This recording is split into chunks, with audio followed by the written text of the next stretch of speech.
আসসালামু আলাইকুম।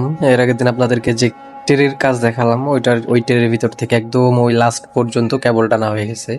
ওই পাশে যে পিপি গুলো ছিল, সৌরবিদ্যুৎ ছিল, সবগুলোর কেবল টানা হয়েছে।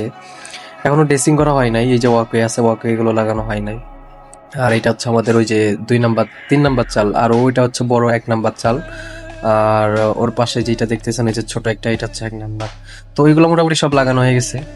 তো আমি হচ্ছে আবার এই পাশে আসতেছি। এটা হচ্ছে একটা ঘরের 2টা চাল, তো এই পাশের চালেও সৌরবিদ্যুৎ রয়েছে, ওই পাশের চালেও সৌরবিদ্যুৎ আছে। মোটামুটি 2 চালেই সৌরবিদ্যুৎ আছে, আর এইগুলো হচ্ছে আমাদের সৌরবিদ্যুৎ।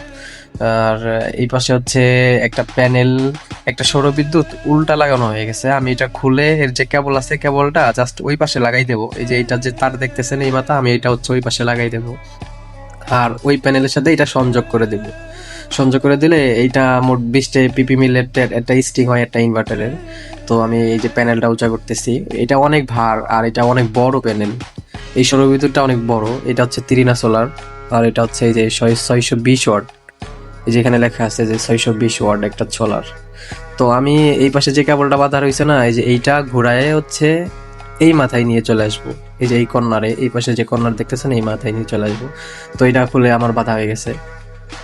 এখন এই প্যানেলটা নিচে দিয়ে দেবো, আবার আগের মতো করে দেবো আর কি। আগে যে অবস্থায় ছিল, যেরকম ছিল মিড ক্লাম্পে যেরকম লাগানো ছিল, ঠিক ওইভাবে আবার লাগাই দিব। তো সোলারটা এখানে আমি রাইখা দিছি। এখন এই মিড ক্লাম্পটা হচ্ছে টাইট দিচ্ছি। এইটা টাইট দিলে আর কোনো সমস্যা হবে না, একদম টাইট থাকবে। আজকের ভিডিওটা কেমন লাগলো অবশ্যই জানাবেন। আর সকলে ভালো থাকবেন। আজকে এই পর্যন্তই। আসসালামু আলাইকুম।